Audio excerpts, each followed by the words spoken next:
So hi guys, Adarsh here. तो waste Bengal joint entrance examination का कल ही नोटिफिकेशन आया है। तो आज के इस वीडियो में यार हम लोग पहले तो आप लोगों को एक बेसिक इन्फॉर्मेशन देने की कोशिश करूंगा कि जो इन्फॉर्मेशन बुलेटिन आई है उसमें से क्या क्या इम्पॉर्टेंट पॉइंट्स है जिनको आप लोगों को ध्यान रखना है। फिर हम लोग डेट्स के ऊपर बात करेंगे कि किस दिन आप लोगों की एग्जामिनेशन होने वाली है। फिर हम लोग पैटर्न के ऊपर बेसिक बात करेंगे और उसके बाद मैं आप लोगों का फॉर्म फिल करके भी बता दूंगा, क्योंकि फॉर्म में ना करेक्शन विंडो जो होती है उसमें बहुत कम चीज़ें चेंज करने के लिए मिलती है। तो क्या क्या चीज़ आप लोगों को फॉर्म में भरना पड़ेगा वो मैं बता दूंगा।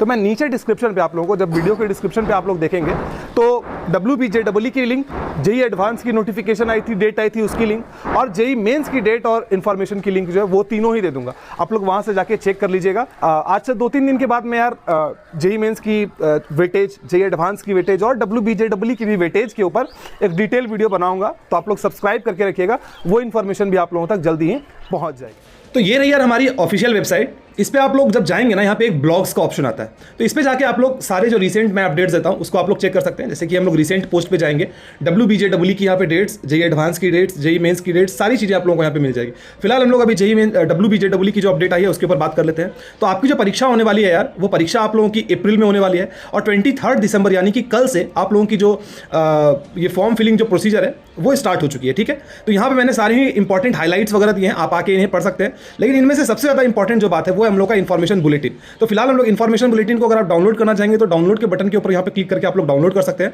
हम लोग अभी जल्दी से इन्फॉर्मेशन बुलेटिन को खोल के थोड़ा पढ़ लेते हैं और देखते हैं कि क्या क्या इंपॉर्टेंट बातें इसमें बताई गई है। तो ये जो हमारी एग्जामिनेशन होगी यार, इससे आप लोग यूजी कोर्सेज जो होते हैं, अंडर ग्रेजुएट कोर्सेज, उसमें आप एडमिशन ले सकते हैं। इंजीनियरिंग एंड टेक्नोलॉजी, फार्मेसी और आर्किटेक्चर जैसे कोर्सेज में। एग्जामिनेशन आपका 30 अप्रैल 2023 को होने वाला है। संडे के दिन आप लोगों का एग्जामिनेशन होने वाला है। ठीक है, अच्छा, ये एग्जामिनेशन के लिए जो आप लोग जो फॉर्म अप्लाई करोगे यार, अब कई बच्चे पूछते हैं कि भैया हम तो ड्रॉपर है, हमने पिछले साल फॉर्म अप्लाई किया था, तो क्या इस बार हम लोगों को फ्रेश रजिस्ट्रेशन करना पड़ेगा या पिछले साल की डिटेल्स ही हम लोगों को भरनी पड़ेगी? तो सारे ही बच्चे, फिर आप ड्रॉपर हो या फिर आप कोई फ्रेश कैंडिडेट हो, आप लोगों को एक नए सिरे से एप्लीकेशन फॉर्म भरना पड़ेगा। ऑनलाइन मोड में आप लोगों को फॉर्म भरना है। आपका नाम, आपके पिताजी का नाम, आपके माताजी का नाम, gender, domicile, date of birth, ये सारी चीजें आप लोग एक बार भरने के बाद बदल नहीं सकते। तो इन डिटेल्स को आप लोगों को बहुत ही सही तरीके से भरना है। ठीक है, अच्छा, इसके बाद आप लोगों की जो फीस होने वाली है यार, एप्लीकेशन फीस जो होने वाली है वो 500 रुपये होने वाली है जनरल कैंडिडेट के लिए, और 400 रुपये होने वाली है अगर आप वेस्ट बंगाल के रहने वाले हो, ओबीसी, SC, ST हो, तब आप लोगों को 400 रुपये ये फीस वो लगने वाली है। ठीक है, अच्छा, इसके बाद जो कुछ इंपॉर्टेंट बातें हैं उसके ऊपर हम लोग डिस्कशन कर लेते हैं। जैसे कि हम लोगों की जो एग्जामिनेशन होगी यार, ये एग्जामिनेशन आप लोगों की ऑफलाइन मोड में होगी। ऑफलाइन का मतलब क्या होता है कि आप लोगों को एक OMR सीट दिया जाएगा, उस OMR सीट पे आप लोगों को पेन से सर्किल करना है। और ऑनलाइन का मोड का मतलब होता है कि कंप्यूटर पे बैठ के आप लोगों को एग्जामिनेशन देना है। तो waste Bengal joint entrance exam की परीक्षा अभी भी ऑफलाइन मोड में होती है। ठीक है, अच्छा, शेड्यूल आप लोगों को मैंने पहले ही कह दिया कि 2 पेपर होता है, पेपर 1 और पेपर 2।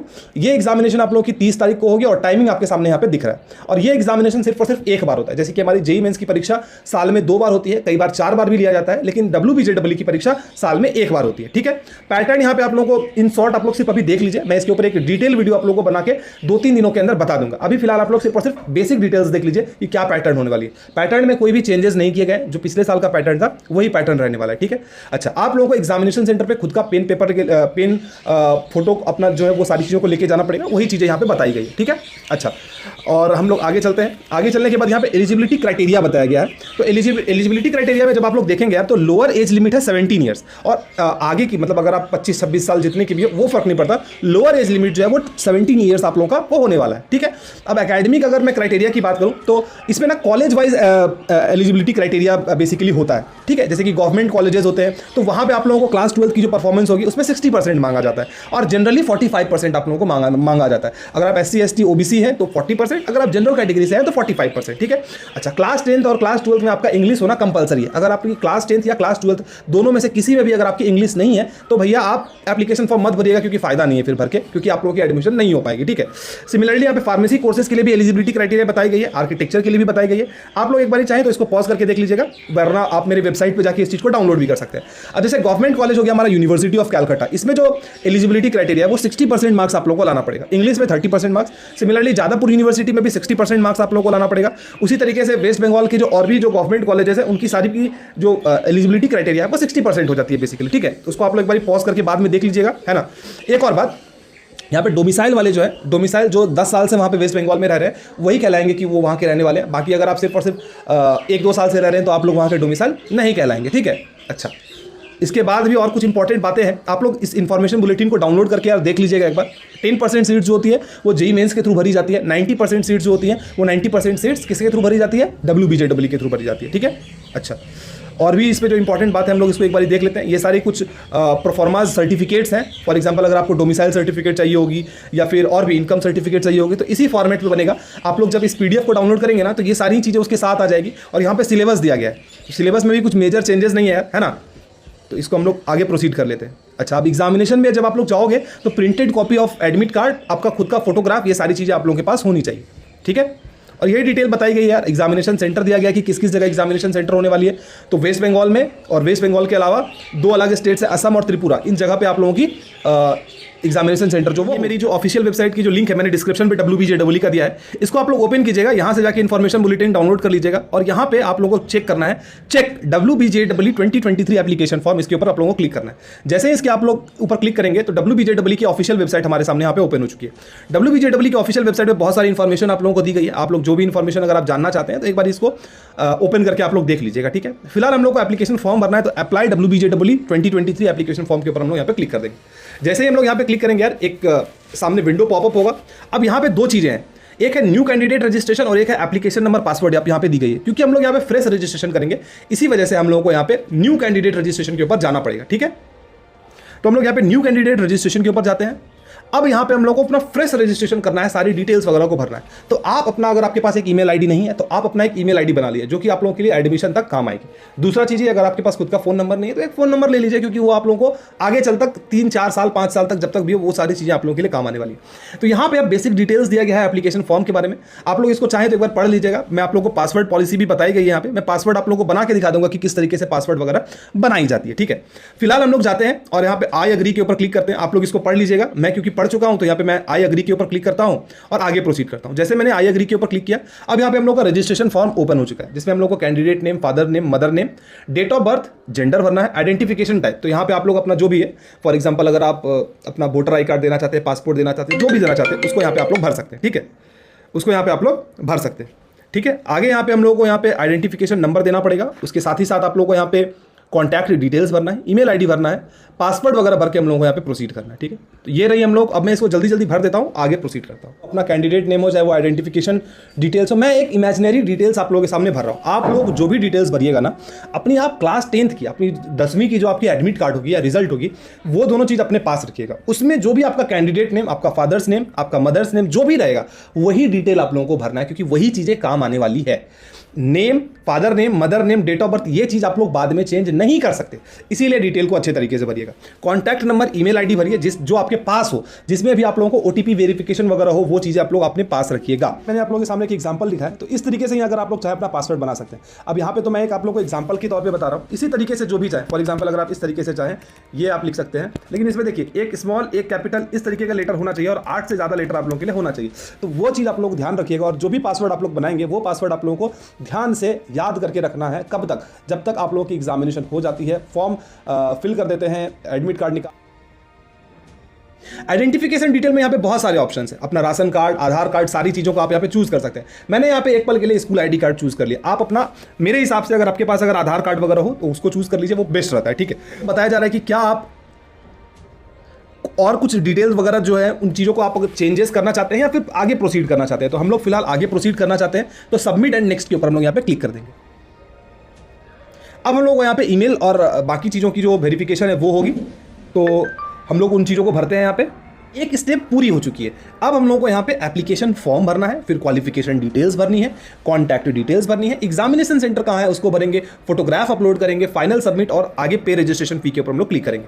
तो आप अपना अगर चाहें तो एप्लीकेशन नंबर को कॉपी करके और पासवर्ड जो अभी आपने बनाया उन दोनों ही चीज़ को कॉपी करके आप अपने एक जगह पे रख दीजिएगा, ठीक है। एक जगह पे सेफ जगह पे रखिएगा, ताकि वो चीज़ें आप लोगों को आगे फर्दर भी काम आने वाली है। तो फिलहाल हम लोग अभी जाते हैं और फिल एप्लीकेशन फॉर्म के ऊपर क्लिक करते हैं। अच्छा, अब यहाँ पे हम लोगों ने कुछ डिटेल्स तो पहले भर रखा है। अब यहाँ पे और कुछ फर्दर डिटेल्स हम लोगों को भरना है, जैसे कि नेशनलिटी पूछा जा रहा है, इंडियन है। स्टेट ऑफ डोमिसाइल पूछा जा रहा है, तो क्या आप वेस्ट बंगाल से हैं या नहीं है। तो हम लोग तो नहीं है यार, तो हम लोग अदर्स के ऊपर क्लिक कर देंगे। अगर आप वेस्ट बंगाल से हैं तो आगे चल के आप लोगों को इन चीज़ों को प्रूफ करना पड़ेगा, ठीक है। और हम तो नहीं है, तो हम लोग अदर्स के ऊपर यहाँ पे क्लिक कर देते हैं। रिलीजन, मैं तो हिंदू हूँ, तो मैं हिंदू सेलेक्ट कर लेता हूँ। आपकी जो भी रिलीजन हो आप उसे सेलेक्ट कर लीजिएगा। कैटेगरी में मैं तो जनरल हूँ। अच्छा, अब एक बात यहाँ पे क्या होगा, जैसे कि फॉर एग्जाम्पल अगर मैं यहाँ एक पल के लिए स्टेट ऑफ डोमिसाइल, अगर फॉर एग्जांपल मैं वेस्ट बंगाल चूज कर लेता, तब यहाँ पे हम लोगों की जो कैटेगरी होती है, यहाँ पे हम लोगों को सारी कैटेगरी शो होती, जनरल, ओबीसी, एससी, एसटी, सारी चीज़ें शो होती। लेकिन अगर हम लोग यहाँ पे फॉर एग्जांपल अदर्स को सिलेक्ट किए, जैसे कि आप अगर वेस्ट बंगाल से किसी भी अलग स्टेट के हो, तो आप लोगों के लिए आप लोगों की जो कैटेगरी है, भले ही आप एससी हो, एसटी हो, कुछ भी हो, आप लोगों के लिए आपकी कैटेगरी जनरल कैटेगरी होगी। मतलब एससी, एसटी, ओबीसी, ये सारी चीज़ों का जो फायदा है, कैटेगरी का जो फायदा है, वो सिर्फ और सिर्फ होम स्टेट के बच्चों को मिलेगा, अदर स्टेट के बच्चों को नहीं मिलने वाला है। अब सब कैटेगरी हम लोग को यहाँ पे सिलेक्ट करना है, तो पर्सन विद डिसेबिलिटी, तो हम लोग तो डिसेबिलिटी नहीं है, तो हम लोग इसको सेलेक्ट कर लेंगे। क्या आप ट्यूशन फी वेवियर चाहते हैं, अगर आपकी पेरेंट की इनकम 2.5 लाख से कम है, और भी बहुत सारे क्राइटेरिया होते हैं, और अगर आप वेस्ट बंगाल वगैरह से अगर आप बिलोंग कर रहे हैं, बहुत ही गरीबी रेखा में आप अगर रहते हैं, तो आप लोग ट्यूशन फी वेवियर के लिए यहाँ पे यस कर सकते हैं, ठीक है। तो फिलहाल हम लोग तो यहाँ पे नो कर देंगे यार, है ना, क्योंकि हम लोग तो यहाँ वेस्ट बंगाल से है ही नहीं, तो हम लोग को यहाँ पे नो करना पड़ेगा, है ना। अच्छा, आगे हम लोग बढ़ते हैं। अब इनकम कैटेगरी पूछा गया है क्या है, तो हम लोग बिलो 2.5 लाख डाल देते हैं। अगर आपकी 2.5 लाख से 6 लाख है तो उसको भी सिलेक्ट कर सकते हैं। जो आपकी इनकम है वो अपने पिताजी से पूछ के आप लोग उसको यहाँ पे सिलेक्ट करें, ठीक है। अब हम लोग से पूछा जा रहा है कि क्लास 12 और इक्विवेलेंट मार्क्स, तो क्या आपने इस साल अपीयर कर रहे हैं, अगले साल अपीयर कर रहे हैं, वो चीज़ें आप लोग यहाँ से आप लोगों से यहाँ पे पूछी जाती है, ठीक है। तो हम लोग यहाँ पे डाल देते हैं कि अपीयरिंग, अभी तक हम लोग पास नहीं किए, अगर आप पास हैं तो पास लिख दीजिए, अगर आप अपीयरिंग है तो अपीयरिंग लिख दीजिए। तो मैं एक पल के लिए अपीयरिंग लिख देता हूँ, ठीक है। यहाँ पे पूछा जा रहा है कि पासिंग ईयर आप लोगों का क्या होने वाला है, तो ये ऑटोमेटिकली अब सेलेक्ट हो जाएगा, देखिए, है ना। पासिंग ईयर क्या होगा, 2023। इंस्टीट्यूट नेम पूछा जा रहा है, एड्रेस, तो हम अपने केस में इसको लिख देते हैं डीएवी बोकारो। आपकी जगह पे जो भी था उस चीज़ को आप यहाँ पे सेलेक्ट कर सकते हैं। पूछा जा रहा है कि पिन क्या होने वाला है, तो हम लोग यहाँ पे पिन भर देंगे, ठीक है। पिन सेलेक्ट कर लेंगे और हम लोग को यहाँ पे सेव एंड नेक्स्ट के ऊपर क्लिक करना पड़ेगा। एड्रेस जिस जगह आप अभी फिलहाल रहते हैं और आपका परमानेंट एड्रेस, जो आपकी परमानेंट एड्रेस है, परमानेंट आपका घर है, वो दोनों चीज़ें यहाँ पे भरनी पड़ेगी। तो कई लोगों के लिए प्रेजेंट एड्रेस और परमानेंट एड्रेस सेम होता है, तो आप लोग उसी हिसाब से भर लीजिएगा। मैं जल्दी जल्दी इसको भर लेता हूँ क्योंकि इस चीज़ में दिखाने की ज़्यादा जरूरत नहीं है, और हम लोग सेव एंड नेक्स्ट के ऊपर क्लिक कर देंगे, ठीक है। और मैं यहाँ पे एक रैंडम डिटेल भरा हूँ, आप अपना जो डिटेल है उस डिटेल को यहाँ पे भर लीजिएगा और सेव एंड नेक्स्ट के ऊपर। इसके बाद आप लोगों से ना एग्जामिनेशन सिटी पूछा जा रहा है कि किस जगह और किस स्टेट में आप अपना एग्जामिनेशन सेंटर चाहते हैं। फॉर एग्जांपल अगर आप वेस्ट बंगाल से हो या फिर बिहार, यूपी कहीं से भी हो, तो आप लोग बेशक आप लोग वेस्ट बंगाल चूज कीजिएगा। तो वेस्ट बंगाल आप लोग यहाँ पे चूज किए। अच्छा, अब आप लोगों से यहाँ पे पूछा जा रहा है कि किस एग्जामिनेशन सिटी में आप अपना चाहते हैं। तो मेरे हिसाब से आप लोग अपना हावड़ा के सामने जो भी है, जैसे कि फॉर एग्जाम्पल सॉल्ट लेक आप लोग चूज कर सकते हैं। तो अगर मैं आपकी जगह होता तो सॉल्ट लेक चूज करता, क्योंकि एरिया बहुत अच्छा है, लेकिन स्टेशन से ये तकरीबन 14-15 किलोमीटर पड़ेगा आप लोग को। तो उस हिसाब से आप लोग सेलेक्ट कर लीजिएगा भैया कि क्या आप लोग उस जगह पे एग्जामिनेशन देना चाहते हैं या नहीं देना चाहते। तो मैं फिलहाल के लिए इसको चूज कर लेता हूँ, सॉल्ट लेक न्यू टाउन को, ठीक है। अच्छा, फिर दूसरा पूछा जा रहा है कि दूसरा आप लोग कौन रखना चाहते हैं। तो पहला तो मैंने अपना न्यू टाउन चूज किया। अब दूसरा इसमें पूछा जा रहा है कि दूसरा आप क्या चूज करना चाहते हैं। तो दूसरा हम लोग कोई भी एक चूज कर लेते हैं। साउथ कोलकाता है, वेस्ट कोलकाता है, बहुत सारा यहाँ पे ऑप्शन आप लोगों को दिया जा रहा है कि आप लोग क्या चूज करना चाहते हैं, ठीक है। तो कोई भी एक रैंडम मैं यहाँ पे चूज कर लेता हूँ, आप अपने हिसाब से चूज कर लीजिएगा। आप जो भी चूज करना चाहें, सुविधा हो उस चीज को आप लोग यहाँ पे चूज कर सकते हैं, और हम लोग यहाँ पे सेव एंड नेक्स्ट के ऊपर क्लिक करेंगे। अच्छा, अब आप लोगों को यहाँ पे अपना फोटोग्राफ और सिग्नेचर वगैरह अपलोड करना पड़ेगा। तो हम लोग यहाँ पे अपना फोटोग्राफ और सिग्नेचर जल्दी से अपलोड कर लेते हैं। ध्यान रखिएगा कि जेपीजी फॉर्मेट में होना चाहिए और साइज 200 KB से कम होना चाहिए। उसी तरीके से सिग्नेचर आप लोगों का 20 से 200 KB के बीच में होना चाहिए। एक और बात यार, फोटोग्राफ जब आप लोग अपना खिंचवाएंगे तो फोटोग्राफ में आप लोग ध्यान दीजिएगा कि आप लोगों का कान दिखना चाहिए, कान, ईयर, कान आप लोगों का दिखना चाहिए फोटोग्राफ में। और दूसरा चीज़ क्या है कि आपकी जो बैकग्राउंड आप लोग रखिएगा, व्हाइट बैकग्राउंड रखें, वो सबसे बेहतरीन है। फोटो कलर फोटो रहे तो वो बेस्ट है। तीसरी चीज़ ये कि कई लोगों को चश्मा लगा होता है, ठीक है। तो मैंने कई लोगों का देखा है यार कि चश्मा लगा के वो जब फोटोग्राफ डालते हैं तो कई बार क्या होता है कि आपकी फोटोग्राफ वो कैंसिल हो जाती है, मतलब कि वो क्या पता कारण जो भी हो कैंसिल हो जाता है। तो आप लोग कोशिश कीजिएगा कि अगर आप विदाउट अगर आपका चश्मा अगर आप फोटो ले सकें तो वो बेहतर रहेगा। दूसरी चीज़ ये कि अभी आप लोगों का बहुत सारा एग्जामिनेशन फॉर्म भरने का समय आ रहा है। मेरे ख्याल से आप लोग कम से कम 20-25 फोटोग्राफ अपना खिंचवा के रख लें, पासपोर्ट साइज फोटो। अभी से लेकर बहुत सारे डिफरेंट एग्जामिनेशन जितने भी होंगे सभी में आप लोग उसी फोटोग्राफ को यूज़ कीजिए, एडमिशन में भी उसी फोटोग्राफ को यूज़ कीजिए। ध्यान रखिएगा कि जिस फोटोग्राफ को आप लोग अभी यहाँ पे डालेंगे वही फोटोग्राफ आप लोगों को एग्जामिनेशन सेंटर पे लेके जाना पड़ेगा। वही फोटोग्राफ, वही सेम फोटोग्राफ आप लोगों को काउंसलिंग सेंटर पे भी लेके जाना पड़ेगा। तो जो भी फोटोग्राफ आप लोग अभी डालेंगे ध्यान रखिएगा कि उसकी मल्टीपल कॉपी आप लोगों के पास होनी चाहिए। बात समझ आई। और अगर इफ पॉसिबल अगर ऐसा हो सके तो फोटोग्राफ के नीचे डेट ऑफ फोटो अगर आप डाल सके तो डाल दीजिएगा। वैसे ये कंपलसरी नहीं है, लेकिन अगर आप डाल सकते हैं तो आप लोग डाल दीजिएगा date of photograph. For example December 2020, या फिर जनवरी 2022, इस हिसाब से अगर आप चाहें तो वो डाल सकते हैं, ठीक है, इसमें कोई दिक्कत की बात नहीं। लेकिन डेट ऑफ बर्थ मत डालिएगा, डेट ऑफ बर्थ डालिएगा तो वो गलत हो जाएगा, ठीक है। तो हम लोग इस चीज़ दोनों को सेलेक्ट करके प्रोसीड कर, जो सिग्नेचर है उस तरीके से सिग्नेचर डालिएगा और यहाँ पे सेल्फ वेरीफाइड कर दीजिएगा, चेक एंड वेरीफाई कि हाँ भैया मैंने जो डाला है वो सही डाला है, और इसके ऊपर सेव फाइनली या नेक्स्ट के ऊपर क्लिक कीजिएगा। जैसे कि मैंने यहाँ पे अपना फोटोग्राफ का डेट लिखा है, आपका जो डेट होगा उस डेट को लिख दीजिएगा और ईयर आप लोगों का दिखना चाहिए, और व्हाइट बैकग्राउंड जैसे कि है उस तरीके से व्हाइट बैकग्राउंड होगा आपका, ठीक है। और सेव एंड नेक्स्ट के ऊपर हम लोग यहाँ पे क्लिक कर देंगे। अब यहाँ पे आप लोगों का फाइनल प्रीव्यू आ गया है। एक बार फाइनल प्रीव्यू आप लोग देख लीजिए कि जो डिटेल्स आपने भरा है वो डिटेल्स आपने सही भरा है नहीं सही भरा है। आई हियर बाय एक्नॉलेज के ऊपर क्लिक करके सेव एंड फाइनल के ऊपर आप लोगों को क्लिक करना पड़ेगा, ठीक है।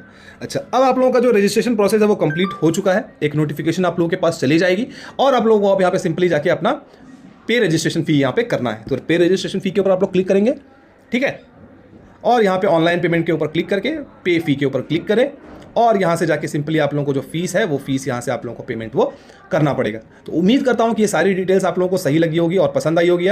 तो और डिटेल्स के लिए जो मैंने नीचे डिस्क्रिप्शन पे आप लोगों को लिंक दिया है वहाँ पे आप लोग जाइए और वहाँ से जाके आप लोग आराम से बहुत सारी इन्फॉर्मेशन वो पा सकते हैं। और चैनल को सब्सक्राइब करके रखिएगा यार, आगे बहुत सारी इंपॉर्टेंट इन्फॉर्मेशन आप लोगों को वो मिल जाएंगी, ठीक है। चलिए बाय बाय।